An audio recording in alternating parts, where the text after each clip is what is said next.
पिछले एपिसोड में हमने देखा था कि चिनमू इंपीरियल एकेडमी लौट चुका था और सेकंड प्रिंस के कमरे में सेकंड प्रिंस और सेवंथ प्रिंसेस के साथ बातें कर रहा था। अब आगे देखेंगे। ग्रैंड चांसलर गुलिंग यूशु के चेहरे पर झिलमिलाता सा भाव था क्योंकि चिनमू की बात सही थी। वह वास्तव में उसी बात से चिंतित था। गुलिनवन ने उस समय क्राउन प्रिंस को शिक्षा दी थी जब वह छोटा था। क्राउन प्रिंस उम्र में उससे बड़ा था और पहले ही उस पद को संभाल चुका था। अगर कहा जाए कि शाही परिवार और आम लोगों के बीच का अंतर आसमान और ज़मीन जितना है, तो ये भी कहा जा सकता है कि क्राउन प्रिंस और एक इंपीरियल प्रिंस के बीच का अंतर भी उतना ही विशाल है। गुलिनवन निश्चित रूप से उसे कोई सम्मान नहीं देगा, बल्कि जानबूझकर उसके लिए परेशानी पैदा करेगा। अब वह पूरी तरह इस बात को सुनिश्चित कर चुका था। मैं तुम्हारे और गुलिनवन के बीच के मामलों में दखल नहीं दूंगा, लिंग यूशु ने निर्णय लेते हुए कहा, लेकिन तुम्हें सावधान रहना चाहिए। गुलिनवान का काम करने का तरीका पिछले ग्रैंड चांसलर से बिल्कुल अलग है। उसमें शिक्षा के दीर्घकालिक प्रभावों के लिए दूरदर्शिता नहीं है। चिन्मू ने सिर हिलाया और कहा, चिंता मत करें। गुलिनवान अधिक से अधिक मुझे परेशान कर सकता है, लेकिन हद पार नहीं करेगा। लिंगयूशु के चेहरे पर अजीब सा भाव आया। चिन्मू कुछ ज्यादा आत्मविश्वास से भरा लग रहा था। आखिर ये आत्मविश्वास आया कहाँ से? क्या उसने और सेवंथ सिस्टर ने पहले ही? उसके मन में एक बुरा ख्याल आया। अगर छिनम्यू एम्परर का दामाद बन गया तो सच में उसे गु लिनुअन से डरने की जरूरत नहीं। लिंगयुशु कुछ देर चुप रहा और फिर बोला, मैं इंपीरियल कॉलेज छोड़ने की योजना बना रहा हूँ और सीमाओं पर सेना का नेतृत्व करने जाऊंगा। मैं जनरल ऑफ रोमिंग कैवलरी हूँ और मेरे पास आधिकारिक पद भी है। साथ ही अब मैं सेना का नेतृत्व करने की उम्र में भी हूँ। लेकिन मुझे सिर्फ अपनी सेवंथ सिस्टर की चिंता है। चिन्मू ने उसे आश्वासन दिया, चिंता मत करें सेकंड प्रिंस, मैं हूं ना। लिंग यूशु की आंखों के कोने फड़क उठे। यही तो वजह है कि मैं और ज्यादा चिंतित हूं। चिन्मू ने कुछ देर लिंगयुशु और लिंगयुशु से बातें की और फिर कहा, मैं अभी अभी यात्रा से लौटा हूं और अभी तक सामान भी नहीं रखा। मुझे स्कॉलर्स रेजिडेंस लौटना चाहिए। लिंगयुशु ने उसे रॉयल्टी स्पार्क तक विदा किया और कुछ देर चुप रहा, फिर बोला, एकेडमिशियन छिन की सोच किसी युवा जैसी नहीं है। वह बातें बहुत गहराई से देखता है। भविष्य में वह निश्चित रूप से बहुत सक्षम व्यक्ति बनेगा। उसकी बातों ने मेरे दिल की गहराई तक असर किया। लिंगयूसु हंस पड़ी और बोली, कौन कहता है वह बड़ा है? उसे तो कुछ पता ही नहीं। उसने तो मुझे मोटी तक कह दिया। उसे तो मीठी बातें करना भी नहीं आता। लिंगयूशु ने सिर हिलाया। मैं पिता को पत्र लिखूंगा और इंपीरियल कॉलेज छोड़ दूंगा। अब मैं और स्कॉलर नहीं रह सकता। गुलिनुअन अब ग्रैंड चांसलर बन गया है। वह तुम्हें अच्छा व्यवहार नहीं देगा। अगर तुम इंपीरियल कॉलेज में नहीं रह पाती तो सीमाओं पर मेरे पास चली आना। लिंगयूशु ने सिर हिलाया। चिंता मत करो सेकंड ब्रदर। अगर यहाँ नहीं रह पाए तो ज़रूर तुम्हारे पास आऊंगी। लेकिन अभी मैं चांसलर बशैन के साथ कल्टीवेशन जारी रखना चाहती हूँ। लिंगयशु ने उसे देखा। वह जानता था कि वह वास्तव में क्या सोच रही है, लेकिन कुछ कह नहीं सका। बस चिनमू स्कॉलर्स रेजिडेंस लौटा और विशाल ड्रैगन किलन उसके पीछे पीछे चला। रास्ते में स्कॉलर्स ने उन्हें ईर्ष्या से देखा। युनकी मुस्कुराते हुए आगे आया, सिस्टर फॉक्स, मैंने काफ़ी पैसे कमा लिए हैं। क्या अब मैं अपने कपड़े वापस ले सकता हूँ? हुलिंगर ने सिक्कों की थैली ली, उसे दबाया और सिर हिलाया। जरा रुको, मैं लाकर देती हूँ। यून ने धन्यवाद दिया। हुलिंगर घर के अंदर गई और चिल्लाई, जिन्होंने मुझसे पैसे उधार लिए हैं जल्दी से पैसे दो और अपने सर्टिफिकेट ऑफ इंडेप्टेडनेस वापस ले लो। थोड़ी देर बाद कुछ स्कॉलर्स नाराज चेहरे लेकर आए और अपने कर्ज के कागज वापस लिए। हुलिंगर संतुष्ट हुई और बोली, अगली बार जब यंग मास्टर तुम्हें पीटेगा मैं तुम्हें 20% छूट दूंगी। एक स्कॉलर ने सिर हिलाया। इंपीरियल एकेडमिशियन छठे दर्जे का अधिकारी है। अब कौन उसकी चुनौती लेगा? हुलिंगर थोड़ी देर चुप रही और फिर चिन्मू से बोली, यंग मास्टर, हमने अपनी आमदनी का स्रोत खो दिया। हमारा सारा धन खत्म हो जाएगा और अब हम इस बड़े जीव को नहीं खिला सकते। ड्रैगन चिलिन ने सिर झुका लिया और बुदबुदाया, हर दिन बस 1 litre scarlet fire spirit pills मिल जाए तो भी चलेगा। चिन्मू ने उसे सांत्वना दी, चिंता मत करो, मैं तुम्हें पाल लूंगा। हाँ, जरा कुछ लाड़ दो, देखता हूँ क्या उसे बेचकर पैसे मिल सकते हैं। हुलिंगर ने एक जेड बॉटल लाकर ड्रैगन चिलिन की लार भरी। चिन्मू ने बोतल सुरक्षित रखी और उन्हें घर पर रहने को कहा। फिर वह हॉल ऑफ सुप्रीम हीलिंग पहुंचा। वहां कुछ बूढ़े इंपीरियल फिजिशियंस दवाओं पर शोध कर रहे थे। चिन्मू को देखकर वे प्रसन्न हुए। लिटिल डिवाइन फिजिशियन आखिरकार लौट आया। आज कौन सी स्पिरिट पिल बनाएगा? अगर ये कोई एनेस्थेटिक या पॉइजन है तो पहले से बता देना। चिन्मू ने अभिवादन किया और कहा, मैं दवा की जांच करवाने आया हूँ। उसने जेड बॉटल निकाली। इंपीरियल फिजिशियंस ने उसे देखा और दंग रह गए। इंपीरियल फिजिशियन यू ने कांपती आवाज में पूछा, मैंने ये बोतल पहले देखी है। क्या ये फिर से कोई एनेस्थेटिक है? किन्मू ने मुस्कुराकर कहा, नहीं, यह एक हीलिंग पेनेसिया है। इंपीरियन यू ने एक छोटा चाकू निकाला और इंपीरियल फिजिशियन डिंग की बाह पर हल्की कट लगा दी। खून बहने लगा। गुस्से से फट पड़ा, लेकिन चिन्मू ने जल्दी से उसकी बाह पर ड्रैगन की लार लगाई। कुछ ही सांसों में घाव भर गया, बिना किसी निशान के। सभी इंपीरियल फिजिशियंस चकित रह गए। इंपीरियल फिजिशियन यू ने पूछा, यह दवा कितनी गंभीर चोट तक को ठीक कर सकती है? क्या यह टूटी हुई टांग तक निचोड़ सकती है? चिन्मू ने सिर हिलाया। हाँ, कर सकती है। एक बार मैंने किसी का शरीर कमर से काटे जाने के बाद भी इसी दवा से जोड़ दिया था। लेकिन यह दवा सिर्फ सहायक है। नसें और टेंडन्स को फिर से जोड़ना चिकित्सक की तकनीक पर निर्भर करता है। इंपीरियल फिजिशियन यू तुरंत एक घायल क्रेन की को लाया। क्रेन का पैर टूट गया था। उसने पैर को काटा और चिन्मू ने फिर से उसे जोड़ दिया। क्रेन कुछ ही देर में उठकर चलने लगी और चिन्मू को इंसानी आवाज में धन्यवाद दिया। डाउइसलिंगयुन ने प्रसन्न होकर कहा, पहले मैं तुम्हारे प्रति रुष्ट था, लेकिन अब कृतज्ञ हूं। चिन्मू मुस्कुराया, don't fight, won't make friends. डाउइसलिंगयुन को वाक्य थोड़ा अजीब लगा, मगर वह खुश था। फिर चिन्मू ने पूछा, इंपीरियल फिजिशियंस, यह हीलिंग मेडिसिन कितने की बिकेगी? मैं हाल ही में पैसों की तंगी में हूं। इंपीरियल फिजिशियन यू ने कहा, लिटिल डिवाइन फिजिशियन अगर इसे बेचना चाहता है तो ये बहुत मूल्यवान है। ये बैटलफील्ड पर सैनिकों के लिए अमूल्य है। इसकी कीमत 10,000 ग्रेट अबंडेंस कॉइन्स तक हो सकती है। चिन्मू ने हैरान होकर कहा, यह तो फैन्युन श्याओ के लोगों को लूटने से भी तेज है। इंपीरियल फिजिशियंस कुछ समझ नहीं पाए। चिन्मू मुस्कुराया, मैं रोज एक बोतल बना सकता हूँ और हॉल ऑफ सुप्रीम हीलिंग को 10,000 गोल्ड में बेच सकता हूँ, कैसा रहेगा? इंपीरियल फिजिशियंस की आंखें चमक उठीं। बिल्कुल। चिन्मू संतुष्ट होकर चला गया। उनके पीछे फिजिशियंस उत्साहित होकर बोले, हम अमीर बनने वाले हैं। ये दवा 10,000 नहीं, 20,000 में बिकेगी। चिन्मू बाहर निकल ही रहा था कि पीछे से आवाज आई, लिटिल बॉल डोंकी। चिन्मू ने पीछे मुड़कर देखा। एक बैंगनी वस्त्रधारी बुजुर्ग उसकी ओर आ रहा था। उसने मुस्कुराकर झुककर कहा, स्टूडेंट मीट्स ग्रैंड चांसलर गू। वह व्यक्ति था गू लिनुअन। गू लिनुअन हंसा और बोला, जब तुमने मेरा जूनियर प्रोटेक्टर सोर्ड ठगा था, तब क्या सोचा था कि एक दिन तुम मेरे हाथों में आ जाओगे? चिन्मू ने सिर हिलाया, ग्रैंड चांसलर ऐसा क्यों कह रहे हैं? गू लिनुअन ने हाथ फैलाया। वापस दो। चिन्मू ने सिर हिलाया, मैं कभी भी वो चीज़ वापस नहीं देता जो मैंने ठग कर ली हो। गुलिनवन की आंखें क्रोधित हुई, पर चिन्मू निडर खड़ा रहा। अब मैं छठे दर्जे का अधिकारी हूँ, एम्परर द्वारा नियुक्त इंपीरियल एकेडमिशियन। मैंने एम्प्रेस डोवेजर की बीमारी भी ठीक की है। अगर आपने मुझे छुआ तो एम्परर आपका पूरा परिवार समाप्त कर देगा।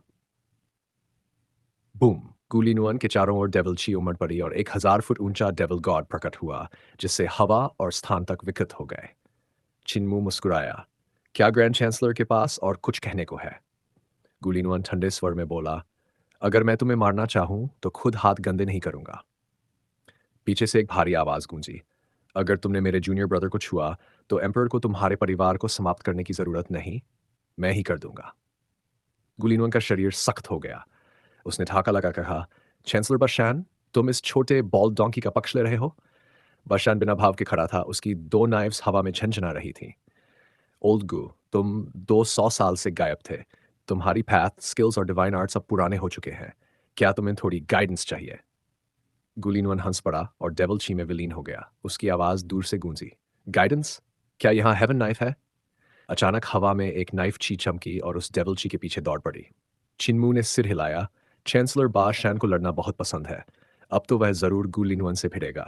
अफसोस, मैं उनके पीछे नहीं जा सकता। वह स्कॉलर्स रेजिडेंस लौट आया।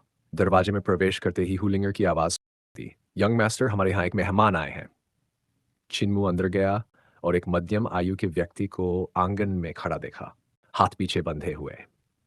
Eternal peace imperial preceptor. Imperial preceptor ने उसकी ओर मुड़कर देखा और कहा, हेवनली सेंट कल्ट के सेक्रेड कल्ट मास्टर। कौन सोच सकता था कि वही हमारे इंपीरियल कॉलेज के पहले इंपीरियल एकेडमिशियन होंगे? कितना दिलचस्प। चिन्मू का मन जोर से कांप उठा जब वह आंगन में दाखिल हुआ। इंपीरियल प्रीसेप्टर सिर्फ दिलचस्प बातें करने तो नहीं आए होंगे? लिंगर, चाय का ध्यान रखना। लिंगर ने तुरंत कहा, यंग मास्टर, हमारे घर में चाय ही नहीं है और आप तो वैसे भी चाय नहीं पीते। चिन्मू हंस पड़ा और बोला, आगे से खरीद कर रखा रहो। जब चाय नहीं है तो कम से कम बैठने की जगह तो देखो। छोटी लोमड़ी ने शिकायत की, स्कॉलर्स रेजिडेंस में तो बस कुछ टूटी फूटी स्टूलें ही हैं, बैठने की जगह कहाँ से लाऊं? चिन्मू थोड़े झेंप गए। इटर्नल पीस इंपीरियल प्रिसेप्टर ने हाथ हिलाते हुए मुस्कुराकर कहा, कष्ट करने की जरूरत नहीं, मैं बस कुछ बातें करके चला जाऊंगा। चिन्मू की नजर उनके चेहरे पर ठहर गई। इटर्नल पीस इंपीरियल प्रिसेप्टर, वह व्यक्ति जो देवताओं के नीचे सबसे शक्तिशाली और दुनिया में सबसे ज्यादा आदरित था।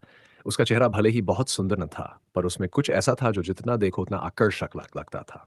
उनकी आंखें सबसे प्रभावशाली थीं, बुद्धि से भरी हुई, चमकदार, मैं मानो पूरी दुनिया पर नजर रख रही हों और हर स्थिति में सबसे समझदारी वाला निर्णय लेने को तैयार हों। चिन्मू के मन में उनके प्रति गहरा सम्मान, उस व्यक्ति के लिए जिसने पुरानी परंपराओं को तोड़कर एक नए युग की नींव रखी थी। इटर्नल पीस एम्पायर आज जो कुछ भी था, उसमें इटर्नल पीस इंपीरियल प्रिसेप्टर का योगदान सम्राट से भी अधिक था। उन्होंने सेना और प्रशासन में सुधार किए, संप्रदायों की सीमाएं तोड़ी, प्राथमिक विद्यालयों से लेकर इंपीरियल कॉलेज तक की स्थापना की और विद्वानों के लिए एक नई प्रणाली बनाई। इसीलिए यह युग असाधारण बना। फिर भी छिन्मू के मन में उनके लिए कुछ आलोचना और असंतोष भी था। इंपीरियल प्रीसेप्टर केवल बुद्धिमान नहीं, बल्कि निर्दयी भी था। उसने ग्रेट रूइंस पर आक्रमण किया, असफल रहा, पर इसका अर्थ यह नहीं कि वह दोबारा कोशिश नहीं करेगा। उसने बल प्रयोग से देशों को जीता, विरोधियों को समाप्त करने के लिए स्वयं घायल होने का नाटक किया, ताकि जो लोग छिपकर उसके विरुद्ध थे वे उजागर हो जाएं। परिणामस्वरूप देश भर में अराजकता फैल गई। वह पूर्ण व्यक्ति नहीं था। चिन्मू उसके उद्देश्य को कभी नहीं समझ सका। वह ऐसा व्यक्ति था जिसकी सोच असीम थी, जो पूरे संसार को समेट सकता था, फिर भी दूसरों को नष्ट करके अपने साम्राज्य का विस्तार करना चाहता था। उसे सत्ता की लालसा नहीं थी, लेकिन अगर अपनी राह के विरोधियों को मिटाने के लिए रक्तपात करना पड़े, तो वह बिना झिझक करता। चिन्मू की नज़रों में इटर्नल पीस इंपीरियल प्रिसेप्टर एक विरोधाभास था, ऐसा व्यक्ति जिसे समझना लगभग असंभव था। इंपीरियल प्रिसेप्टर भी चिन्मू को परख रहा था। कुछ देर बाद उसने शांत स्वर में कहा, हेवनली सेंट कल्ट का सेक्रेड कल्ट मास्टर इतना युवा है, ये देखकर मैं सचमुच चौंक गया। जब मैंने सुना कि वही व्यक्ति इंपीरियल कॉलेज का इंपीरियल एकेडमिशियन है, तो और भी हैरान हुआ, लेकिन तुम मुझे देख कर जरा भी चकित नहीं हुए। चिन्मू बोला, हेवनली सेंट कल्ट सबको समान रूप से शिक्षा देता है, इसलिए यह स्वाभाविक है कि इंपीरियल प्रिसेप्टर ने भी हमारे उच्च पदों में कुछ अपने लोग रखे होंगे। मुझे यह जानकर कोई आश्चर्य नहीं हुआ कि आपने मेरी पहचान इतनी जल्दी पता कर ली। इंपीरियल प्रिसेप्टर ने सिर हिलाया। ऐसा ज्ञान तो हेवनली सेंट कल्ट के कल्ट मास्टर में होना ही चाहिए, लेकिन जब तुमने मुझे देखा तो तुमने घबराहट क्यों नहीं दिखाई? क्या तुम्हें डर नहीं कि मैं तुम्हें मारने आया हूं? चिन्मू शांत स्वर में बोला, अगर इंपीरियल प्रिसेप्टर मुझे मारना चाहते हैं, तो मेरे डरने से क्या होगा? अगर आप मुझे नहीं मारते, तो हेवनली सेंट कल्ट विद्रोह नहीं करेगा। अगर आप मुझे मार देते हैं, तो हेवनली सेंट कल्ट विद्रोह करेगा। मेरी जान की कीमत उस विद्रोह से कम है, इसलिए आपको मुझे मारने की कोई ज़रूरत नहीं है। इंपीरियल प्रिसेप्टर मुस्कुराया। इतना निश्चित मत रहो, अधिक बुद्धिमान व्यक्ति भी कभी कभी ही अति आत्मविश्वास में गलती कर बैठता है। लेकिन तुम्हारी ये बात मेरे मन को छू गई। तुमने कहा कि हेवनली सेंट कल्ट विद्रोह नहीं करेगा, क्यों? चिन्मू ने कहा, क्योंकि हमारे और आपके विचार एक जैसे हैं, इसलिए विद्रोह का कोई कारण नहीं। इंपीरियल प्रिसेप्टर ने पूछा, मैंने सुना है कि कल्ट मास्टर बनने के बाद तुम्हारा पहला कार्य था 361st हॉल की स्थापना करना। School hall? क्या यह सच है?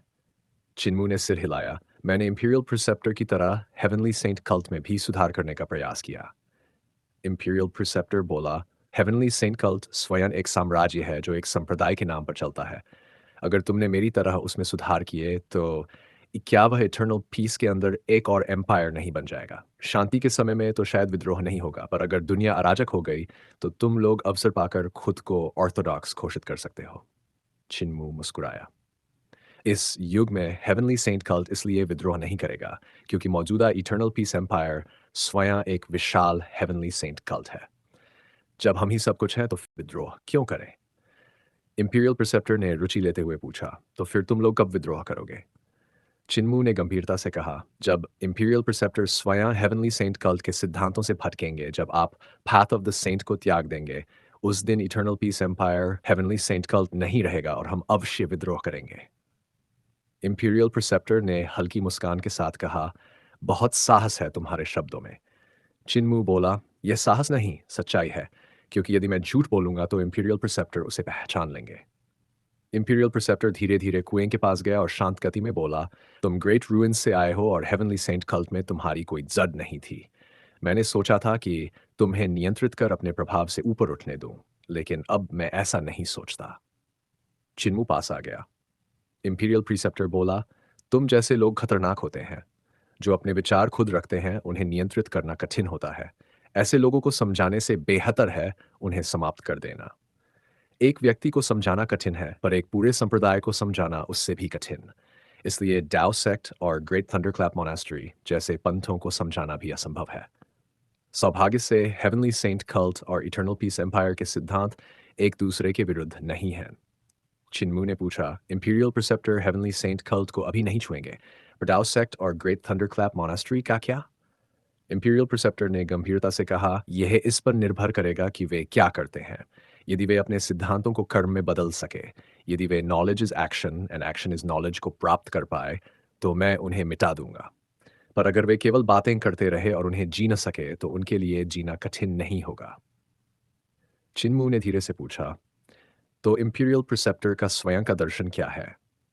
इंपीरियल प्रिसेप्टर ने सिर हिलाया, मुझे बताने की जरूरत नहीं, मेरे शब्दों को नहीं, मेरे कर्मों को देखो। मेरा दर्शन मेरे कर्मों में है, यही है, नॉलेज इज एक्शन। युवा कल्ट मास्टर, तुम्हें अभी लंबा रास्ता तय करना है। चिन्मू अब भी उन्हें समझ नहीं सका। वह जानता था कि फिलहाल वह इटर्नल पीस इंपीरियल प्रीसेप्टर जैसे व्यक्ति से दर्शन पर बहस करने योग्य नहीं है।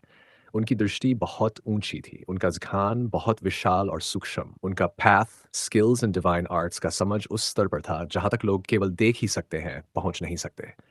चिन्मू अभी उस स्तर पर नहीं था। वह ये नहीं समझ पाया कि यह व्यक्ति भविष्य में मित्र होगा या शत्रु, परंतु फिलहाल उसे हेवनली सेंट कल्ट के भविष्य के लिए योजना बनानी थी। इंपीरियल प्रीसेप्टर, इटर्नल पीस एम्पायर अंदर के संघर्षों में हमारा हेवनली सेंट कल्ट पूरी तरह आपका समर्थन करेगा। चिन्मू ने सोच समझकर कहा, पर मुझे एक वादा चाहिए। विद्रोह शांत होने के बाद क्या इंपीरियल प्रिसेप्टर हमारी कल्ट को मिटा देंगे? इंपीरियल प्रिसेप्टर ने उसकी ओर देखकर उत्तर दिया, नहीं। चिन्मू ने संदेह से देखा। इंपीरियल प्रिसेप्टर ने धीरे से कहा, मुझे प्रेरणा चाहिए। हेवनली डेविल कल्ट का अस्तित्व मेरे सिर पर लटकी हुई तलवार की तरह है, जो मुझे प्रेरित भी करती है और चेतावनी भी देती है कि मैं गलती न करूं। यदि मैं बहुत शक्तिशाली बन गया और अपनी राह से भटक गया, तो मुझे गिराने वाला कोई नहीं बचेगा। मुझे ऐसी शक्ति चाहिए जो मेरे डाओ हार्ट खोने पर मुझे समाप्त कर सके। हेवनली सेंट कल्ट ऐसा कर सकता है। अगर मैं तुम्हारे सिद्धांतों के विरुद्ध गया, तो मैं तुम्हारे हाथों मरने की प्रतीक्षा करूंगा। इंपीरियल प्रिसेप्टर एक कदम चला और चला गया। चिन्मू ने एक लंबी सांस ली। उसे लगा जैसे उसके सारे बाल खड़े हो गए हों। उसके मन में केवल एक विचार था, इटर्नल पीस इंपीरियल प्रिसेप्टर इंसान नहीं है। जो भी मनुष्य होता है उसमें 7 भावनाएं और 6 इच्छाएं होती हैं। थोड़ी बहुत स्वार्थ की भावना अवश्य होती है, लेकिन इंपीरियल प्रिसेप्टर में इनमें से कुछ भी नहीं था। न भावना, न इच्छा, न स्वार्थ। ऐसा व्यक्ति इंसान नहीं हो सकता, या शायद एक संत। क्या इटर्नल पीस इंपीरियल प्रिसेप्टर सचमुच एक सेंट था? चिन्मू ने अपने विचारों को शांत किया। तभी ड्रैगन चिलन ने धीमी आवाज में कहा, यह व्यक्ति बहुत भयानक है। वह सामने खड़ा था, मैं उसे देख पा रहा था, लेकिन मैं उसे महसूस नहीं कर पा रहा था। चिन्मू चौंक गया। वह इटर्नल पीस इंपीरियल प्रीसेप्टर को देखने के लिए ग्रीन हेवंस आइज का उपयोग करना भूल गया था। वह एक अवसर खो चुका था। जब उसने विलेज चीफ को हेवंस आइज से देखा था, तो उसने एक पूर्ण और भव्य देवता का रूप देखा था। अगर वह इंपीरियल प्रिसेप्टर को देखता, तो क्या देखता? स्कॉलर्स रेजिडेंस के बाहर चिनफे झुककर प्रतीक्षा कर रहा था। इंपीरियल प्रिसेप्टर आगे बढ़ा और बोला, चलो लौट चले। चिनफे चुपचाप उनके पीछे चल पड़ा। रास्ते में इंपीरियल प्रिसेप्टर ने कहा, ग्रैंड चांसलर की दृष्टि बहुत अच्छी है। चिनफे मुस्कुराया, गुलिनवन बुरा नहीं है, लेकिन 200 वर्षों तक बर्फ में जमे रहने से वह जमाने से पीछे रह गया है।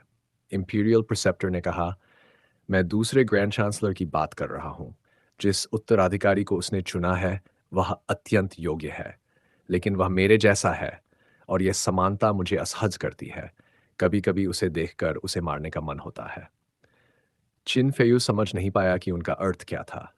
इंपीरियल प्रिसेप्टर दूर जाते हुए बड़बड़ाया, मुझे दर्पण में देखना पसंद नहीं, क्योंकि दर्पण में जो मैं दिखता है, वह कभी भी मेरे आदर्श मैं जैसा पूर्ण नहीं होता। शॉलर्स रेजिडेंस में अब चिन्मू ने राहत की सांस ली। उसका यूनिटी टेक्निक अभी पूर्ण नहीं था, इसलिए उसने मन शांत कर उसे ध्यानपूर्वक समझना और निखारना शुरू किया। कभी-कभी वह great educational heavenly devil scriptures का संदर्भ भी लेता रहा। काफी देर बाद उसने लंबी सांस छोड़ी। उसकी चाल तेज हुई। वह पूरी पहाड़ी पर दौड़ पड़ा, अपने यूनिटी टेक्निक को साधते हुए उसका शरीर चमकती रोशनी और तेसाए की तरह इधर-उधर फिसलने लगा। तो चलिए आज की कहानी यहीं खत्म करते हैं। अगर आपको वीडियो पसंद आया हो तो एक लाइक ज़रूर करें, अपने विचार कमेंट में बताएं और ऐसे ही शानदार कंटेंट के लिए चैनल को सब्सक्राइब करना ना भूलें। बाकी का हिस्सा हम अगले भाग में देखेंगे। धन्यवाद।